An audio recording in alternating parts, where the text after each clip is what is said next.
I got a message on the arm and a leg hotline right after we started this season, season 19, named for COVID-19. The message came from a woman in Florida who said she was COVID positive, and it sounded like she was in trouble. She had passed the worst without checking into a hospital, but it was scary. I was able to, I'm so sorry.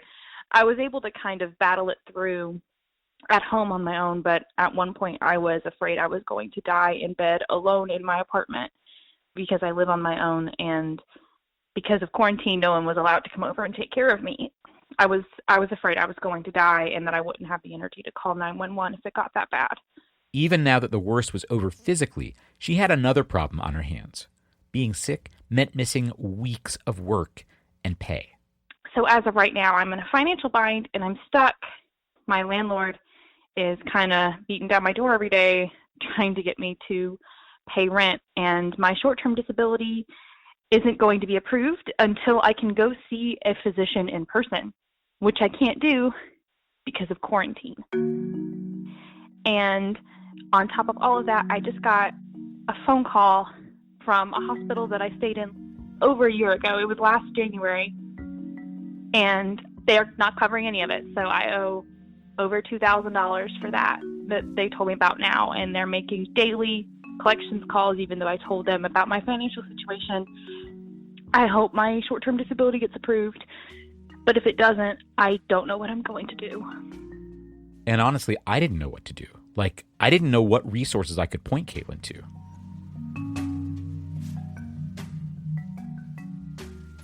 A few weeks later, I found a couple things I thought might help, and I sent her a message. And then last week, Katelyn texted me back. Her message said, Hi, Dan. Dan, thank you for getting back to me. I've been recovering slowly, and it looks like I've got a long run of respiratory issues for the foreseeable future, but I'm okay. In her text, she said she had managed to get the disability insurance company to pay up, which required daily multi-hour phone calls with me coughing and choking, but I did it. I was like, that sounds like an interesting story. And then there was more. Also, have you considered talking about the other financial ramifications of COVID? I only mention this because I work for the collections department of a major financial institution, and pretty much my whole job right now is figuring out how to delay people's bills. Lots of people don't even know how to ask for this stuff, or they ignore it because it's scary, but there are programs at pretty much everywhere. They can bill you for anything, like your bank, your power company, all of it. She wrote, I used these programs while I was sick to keep my lights on. I texted back right away. I am so glad you are okay. Would you be game to talk with me about how you made it through? And I think people will be very interested to hear about those programs. She replied right away. Yeah, absolutely. I would love to help. To allow her to talk freely about her work, we're just going to use her first name. It's Katelyn. And we're not going to name her employer or the company that runs that short-term disability program. But Katelyn has sent me documents that back up the key points of her story. She's for real, and her story is real and really instructive.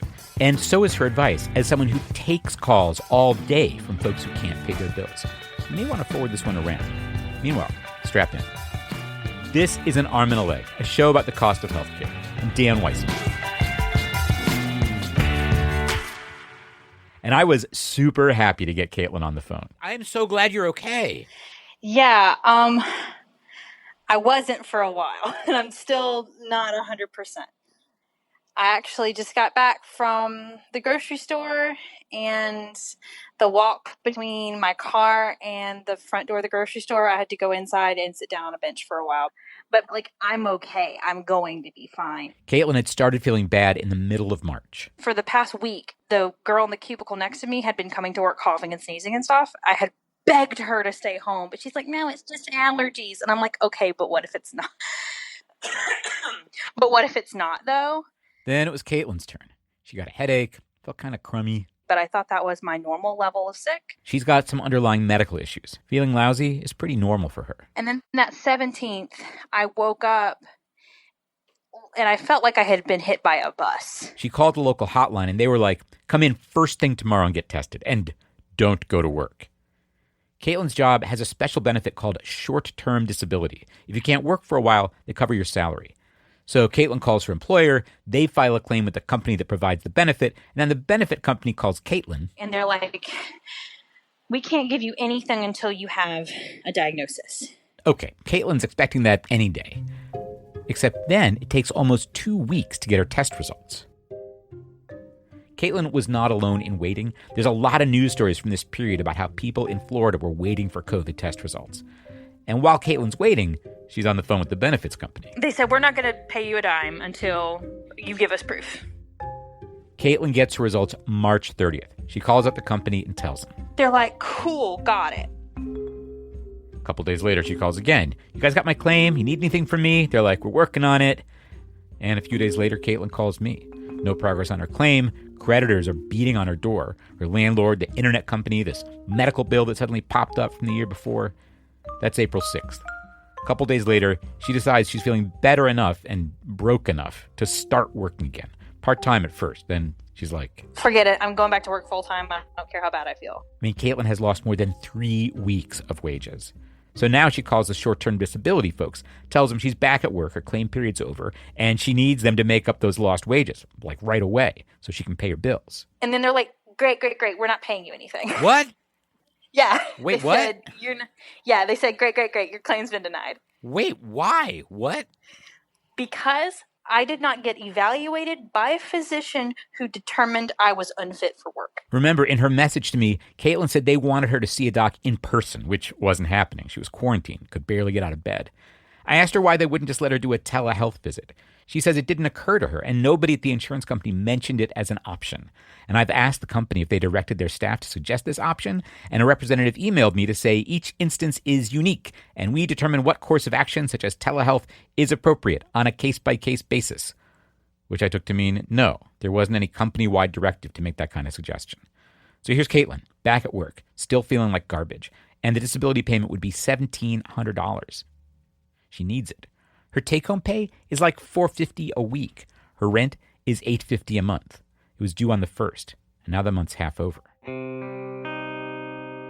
I had no money. I had like $5 in my bank account, and I called my dad, and I'm like, can you run me over some milk and bread? And my dad ran me groceries twice and just left them on my doorstep because I couldn't afford to buy it. And she's got the internet provider and her credit card and everybody else she owes. I've been ill, I've been stressed, and then they told me my claim was denied, and I just hung up the phone and cried for like an hour. Because I didn't know what to do, because if that money wasn't going to come in, I was up a creek. So Katelyn calls her dad for advice, and he has some. And he says, you have to become their problem. You have to make them recognize your phone number and cuss every time they see it. You need to become a capital P problem. Katelyn had a pretty good idea how to do that. I've worked customer service for years and years and years, and I know exactly what one of them Karens is like. That's like, I would like to speak to your manager because this burger does not have pickles on it. I know exactly who that person is.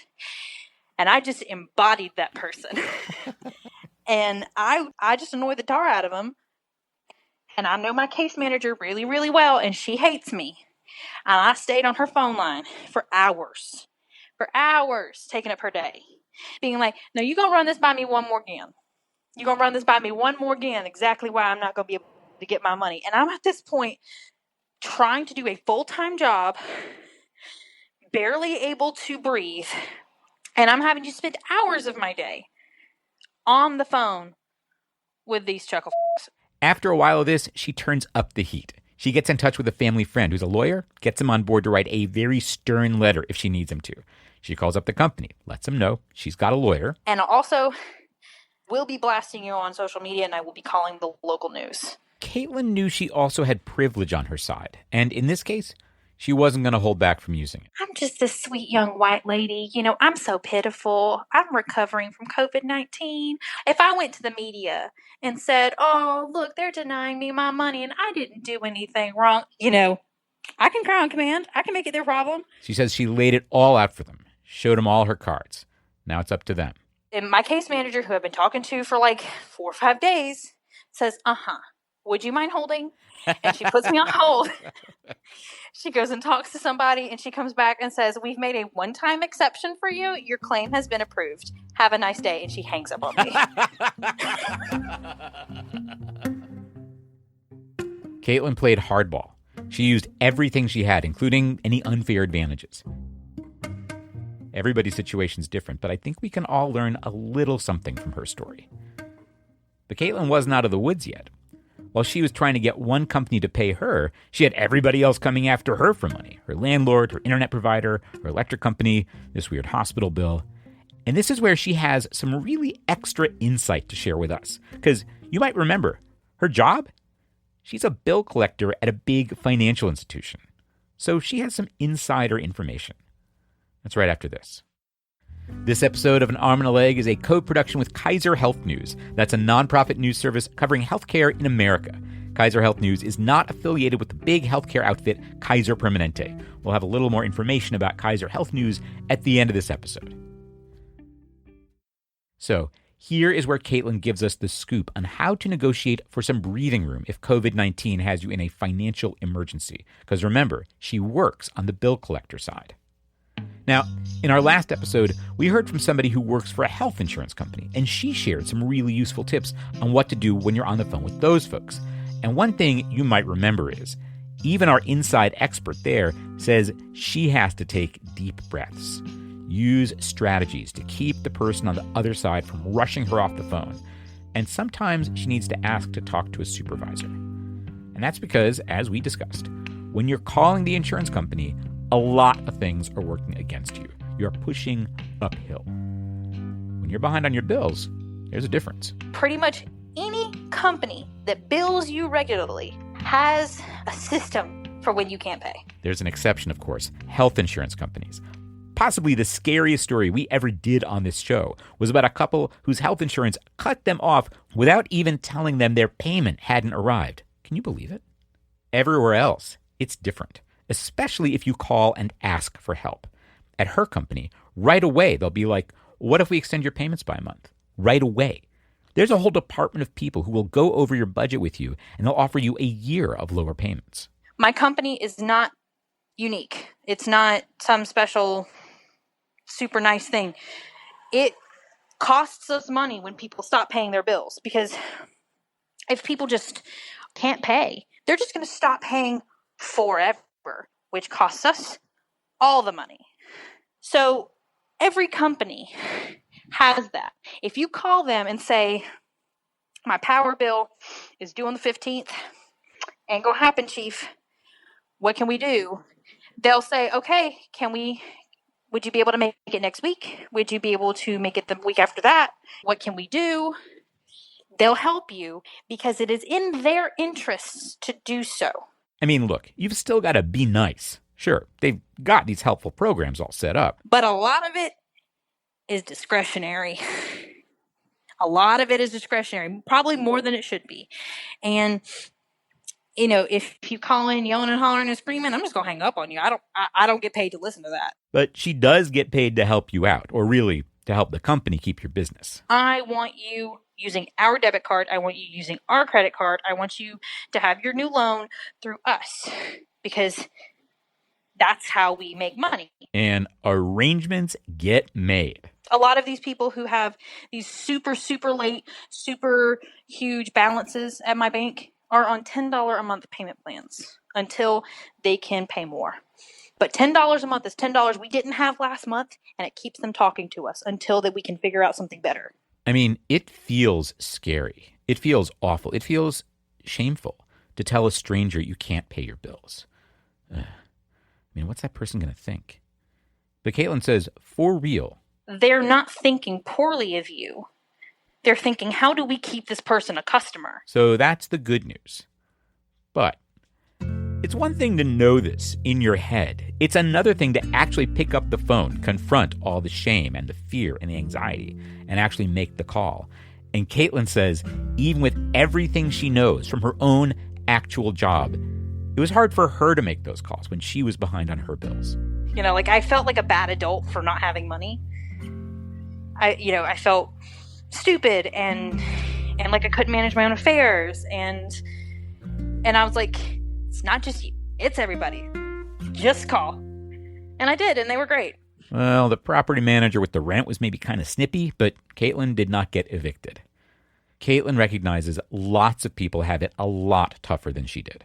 I do still have a job, and I'm white, and I'm educated, and I come from middle class. Like, I've got a lot of things going for me that make people treat me nicely and that make people give me second chances.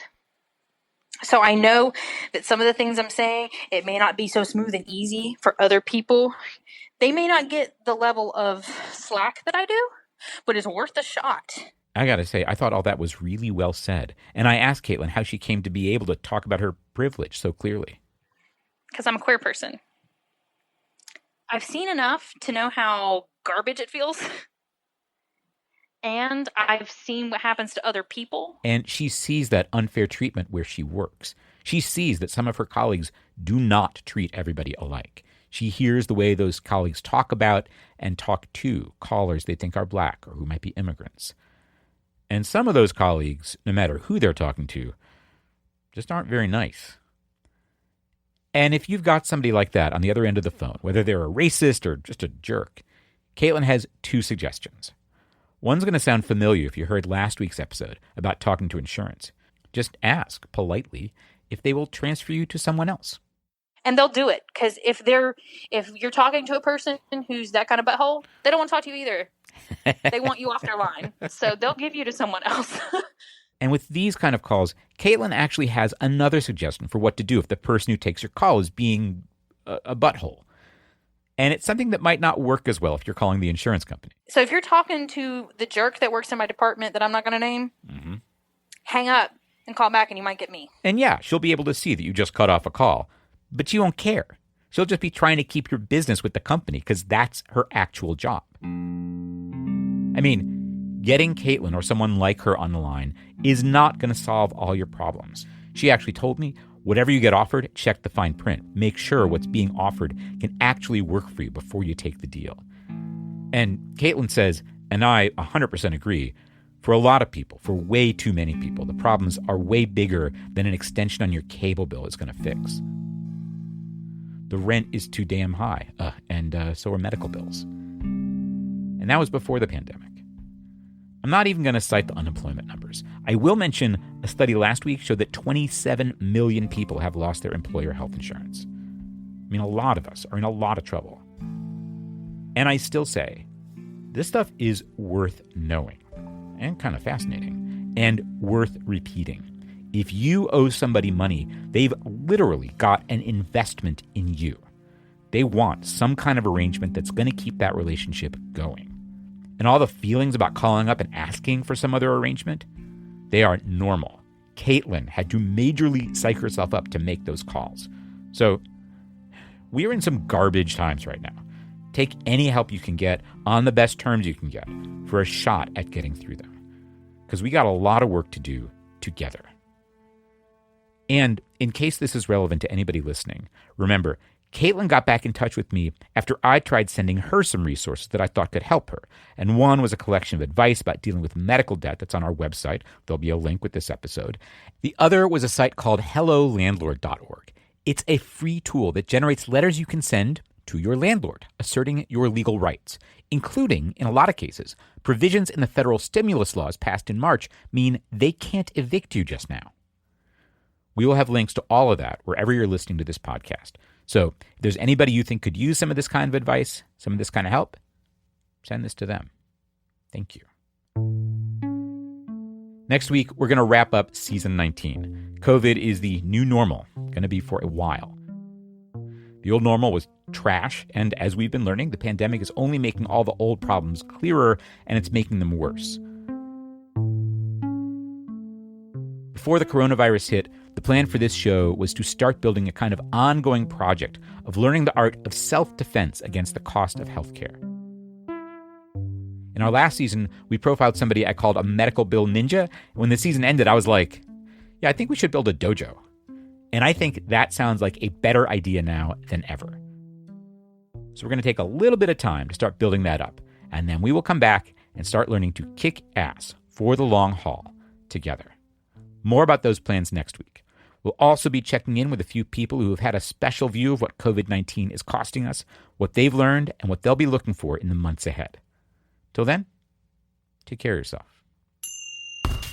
If you've got stories or questions about the cost of healthcare, why not follow Katelyn's lead and give us a call? The hotline is open, 724-276-6534. That is 724-ARM-N-LEG. This episode was produced by me, Dan Weissman, edited by Ann Hepperman and Derek John. Daisy Rosario is our consulting managing producer, and Adam Raimunda is our audio wizard. Our music is by Dave Weiner and Blue Dot Sessions. This season of An Arm and a Leg is a co-production with Kaiser Health News. That's a nonprofit news service about healthcare in America that's an editorially independent program of the Kaiser Family Foundation. Kaiser Health News is not affiliated with Kaiser Permanente, the big healthcare outfit. They share an ancestor. This guy, Henry J. Kaiser, he had his hands in a lot of different stuff. Concrete, aluminum, shipbuilding. When he died more than 50 years ago, he left half his money to the foundation that later created Kaiser Health News. You can learn more about him and Kaiser Health News at armandalegshow.com/Kaiser. Diane Weber is national editor for broadcast, and Tanya English is senior editor for broadcast innovation at Kaiser Health News. They are editorial liaisons to this show. Finally, thank you to some of our new backers on Patreon. Pledge $2 a month or more. You get a shout out right here. It is a pleasure and an honor and a lot of hard work to make this show. This is the best part. I cannot tell you how much it means to me that you make this possible. So thanks this week to folks who joined us for the first time and some who increased their pledge. Thank you so much to Betty Rogenkamp, Mary Ann Moss, Stephanie Koch, Padma, Athena, Philippe Oneto, Alec Requiti, I. Ned, Daniel Reynaud, David N., Colin McDougall, Sandra Mayer, Camille Carter, and Peter Quirk. Thank you so much.